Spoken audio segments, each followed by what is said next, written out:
Bienvenidos a Entrevistas Cascabel.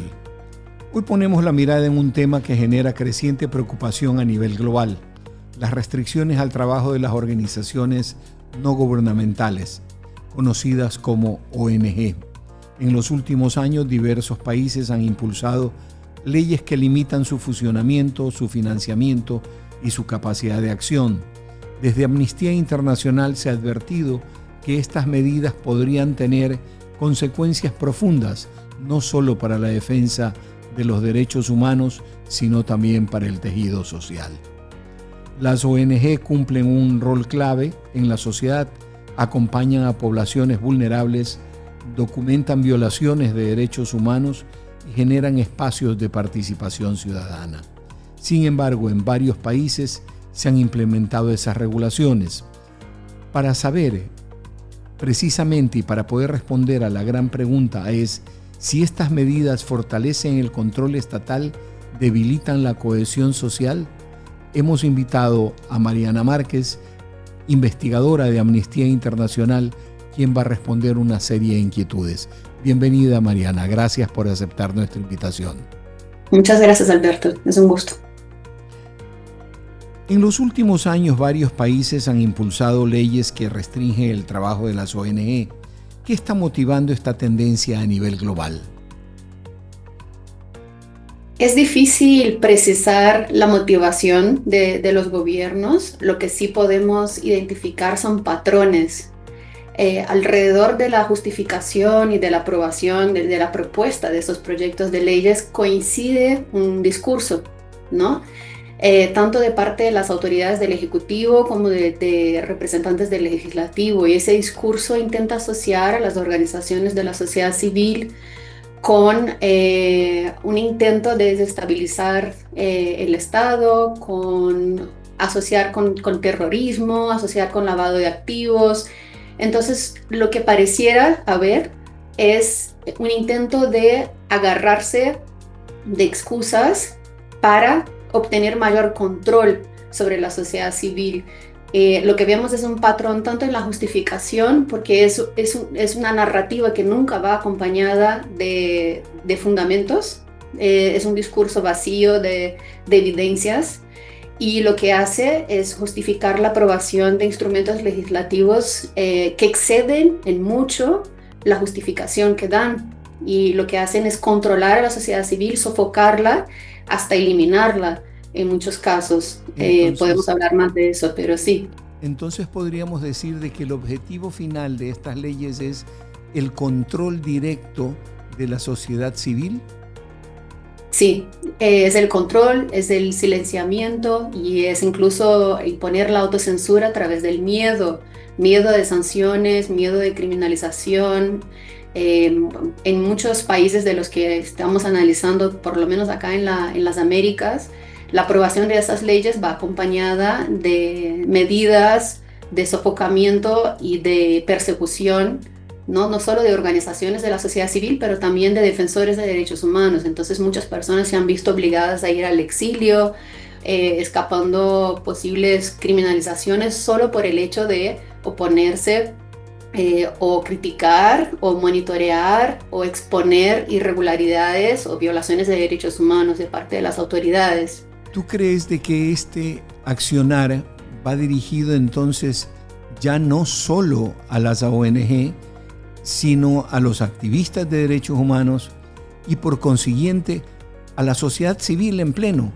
Porque la sociedad civil de una o de otra forma se integra a las ONG y a la actividad de revisión de derechos humanos. Sí, las organizaciones de la sociedad civil, decimos, son un puente para el ejercicio de los derechos humanos. Sin ellas se debilita el tejido social, como decías al principio, ¿no? Y como bien precisaste, esas medidas van acompañadas de otras medidas, en muchos casos, de persecución de los defensores. Incluso hay un patrón que identificamos en varios países, y hablamos con más de 15 organizaciones en todos los 6 países que analizamos. Hay una tendencia a perseguir y sancionar y criminalizar especialmente a aquellas organizaciones que defienden a los derechos humanos y que critican el accionar de las autoridades, ¿no? En contraposición a, por ejemplo, organizaciones que muchas veces brindan un servicio social, un servicio de servicios básicos, de brindar servicios básicos que el Estado no brinda. Esas muchas veces vienen en una segunda camada, ¿no? Y muchas veces no las tocan, o si las tocan es en un segundo momento. El primer ataque es a las organizaciones que son críticas a lo que hace el Estado y que denuncian las violaciones de derechos humanos perpetradas por las autoridades. Si ya tenemos la confirmación de que hay un evidente ataque a las organizaciones, a las ONGs, que podemos, como se afirma, de que hay un debilitamiento del tejido social, ¿cuáles son las consecuencias públicas evidentes de que se está deteriorando el tejido social a partir de ese accionar en contra de las ONG, en contra de los activistas sociales? El primer impacto es en las mismas organizaciones y en sus representantes y en sus líderes, ¿no? Muchas organizaciones se han visto cerradas, disueltas. De hecho, en Nicaragua, que de los 6 países que analizamos, fue el primero en empezar a implementar esas leyes, más de 5.600 organizaciones cerraron. Muchas se han visto, fueron cerradas por el Estado, ¿no? Muchas se han visto en la necesidad de trabajar desde el exilio y otras directamente se han silenciado y han dejado de brindar los servicios que brindaban. Y así en otros países también, ¿no? En El Salvador, en las organizaciones que también se han visto en la necesidad de escapar del país, a defensores que fueron criminalizados y detenidos. Entonces el primer impacto es en las organizaciones, también en la salud física y emocional de las personas que representan y trabajan en esas organizaciones, ¿no? Nos han comentado situaciones de depresión, de ataques de pánico. Es una persecución constante y uno nunca sabe el día siguiente qué puede pasar, porque claro, la estigmatización acompaña también los discursos de las autoridades y muchas veces van dirigidas en una campaña que es multiplicada por redes sociales, por trolls, por bots, y atacan a las personas como tal, ¿no? Y las personas pasan a tener miedo de salir de sus casas sin saber qué les puede pasar al día siguiente. Y después, pero no menos importante, afecta a la sociedad como un todo, porque esas organizaciones, como decíamos, son un puente para los derechos humanos. Ellas facilitan y protegen y defienden a víctimas de violaciones de derechos humanos, facilitan la entrada de servicios en donde el Estado no quiere o no puede llegar. Entonces todo ese campo de actuación de las organizaciones queda vacío y quienes pierden son las personas que están en situación de mayor vulnerabilidad, que claro, son las que dependen del trabajo de las organizaciones. Tú has nombrado 2 países, has nombrado a Nicaragua y has nombrado a El Salvador, antípodas ideológicas y de práctica económica. ¿Se da ese ataque estando en cualquiera de las 2 partes? ¿Cómo es el tema? Exactamente. Sí, es una muy buena pregunta.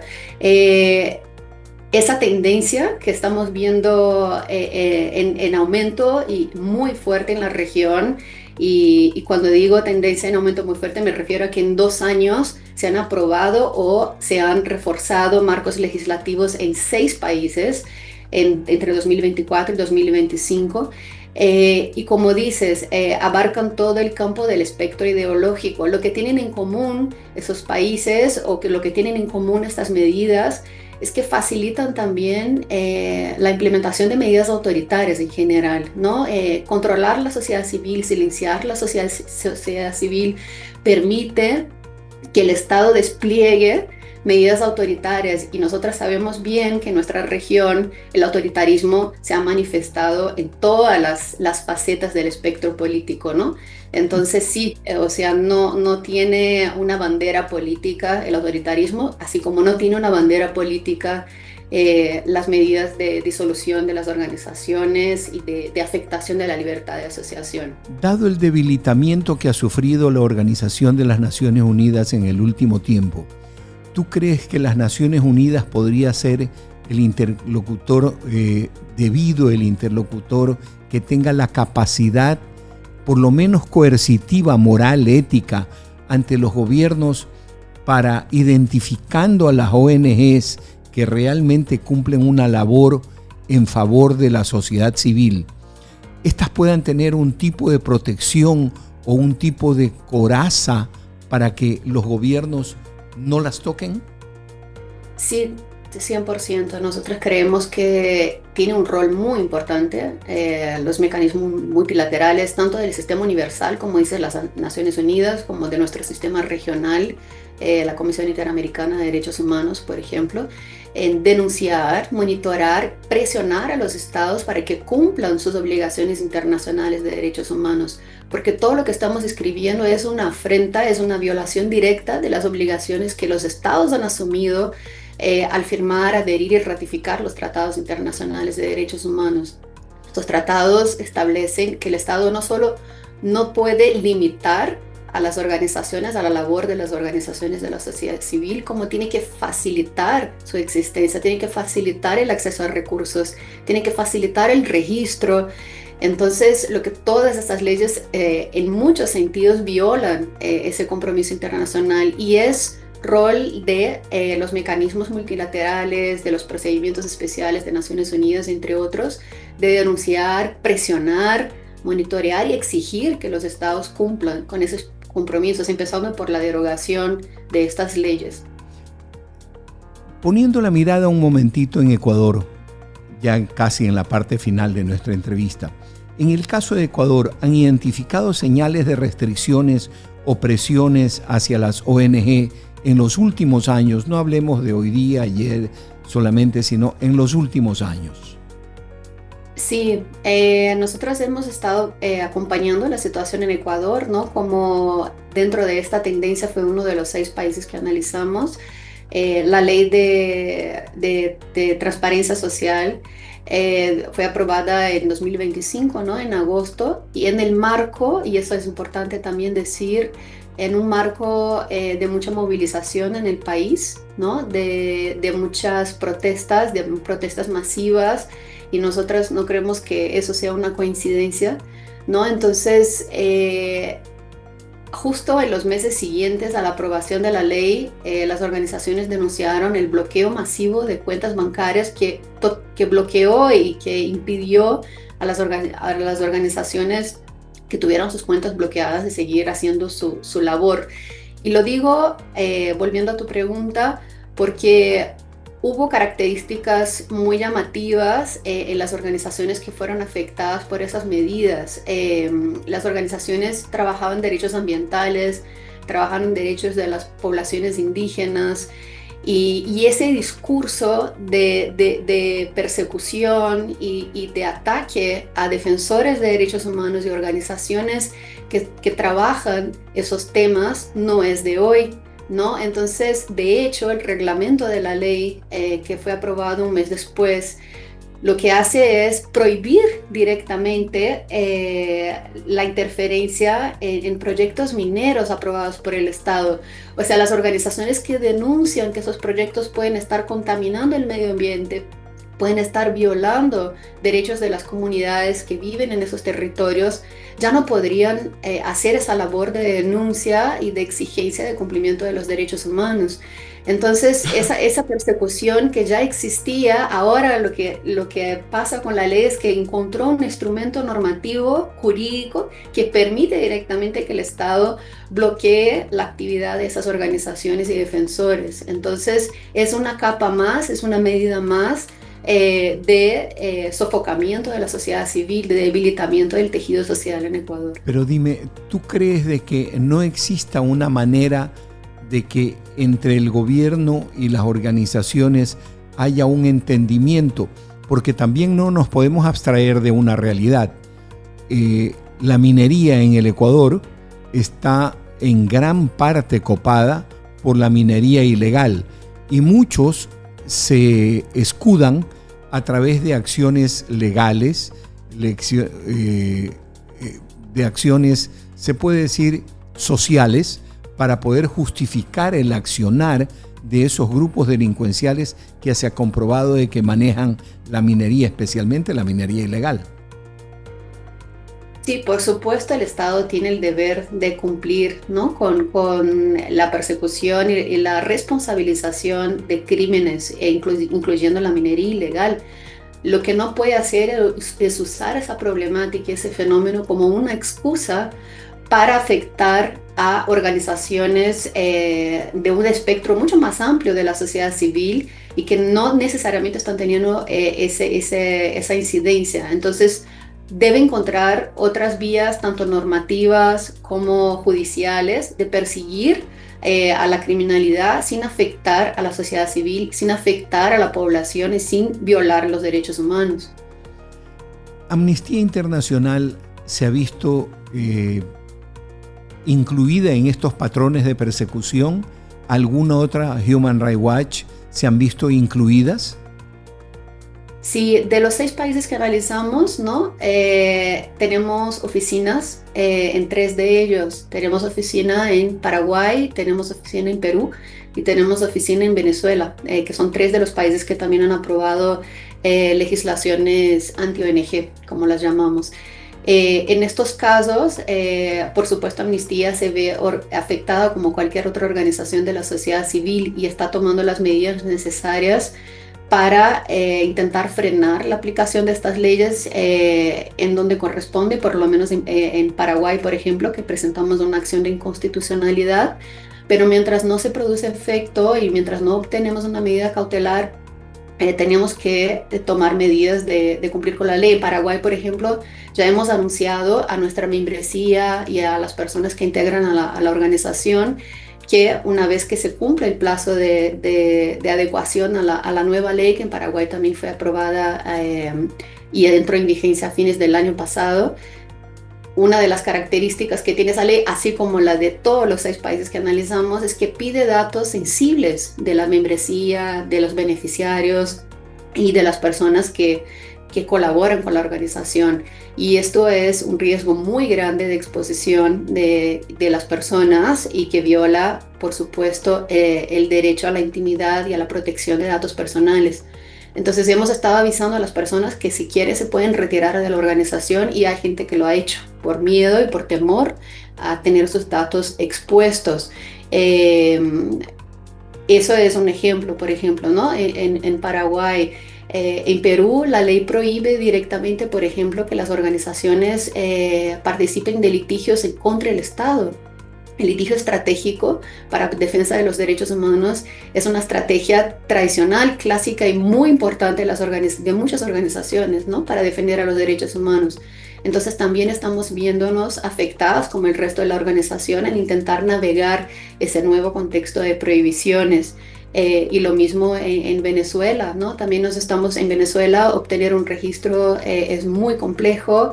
Hay una persecución, como saben, a la sociedad civil que no es de hoy. Y entonces eso también nos afecta, nos expone a peligros y a riesgos. Y tenemos que siempre estar atentas a tomar medidas para proteger tanto las personas que colaboran con la organización como las que son protegidas y son beneficiarias de las acciones que hace Amnistía. Para culminar, quiero que me comentes una frase que se corre a lo largo de América. Los derechos humanos son para los humanos derechos. ¿Qué piensas? Los derechos humanos son para todos los seres humanos.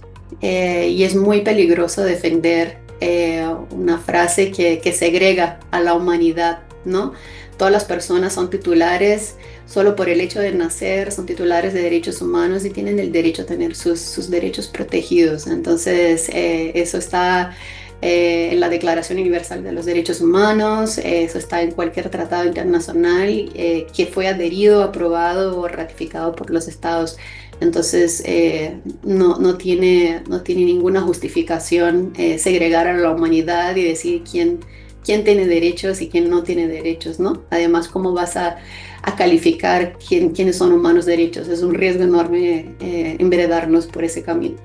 Una crítica muy fuerte que ha habido sobre las ONG es precisamente el reconocer los derechos a los que participan en los grupos delincuenciales. ¿Qué puedes comentarnos a eso? Como decía, todas las personas tienen derecho a tener sus derechos protegidos. También todas las personas, por existir en una sociedad, tienen obligaciones, ¿no? Y tienen deberes. Y si incumplen con esos deberes, tienen que responder por sus acciones. Si cometen una actividad delictiva, tienen que responder por su accionar. Pero eso dentro de un marco de derechos humanos. ¿Qué quiere decir eso?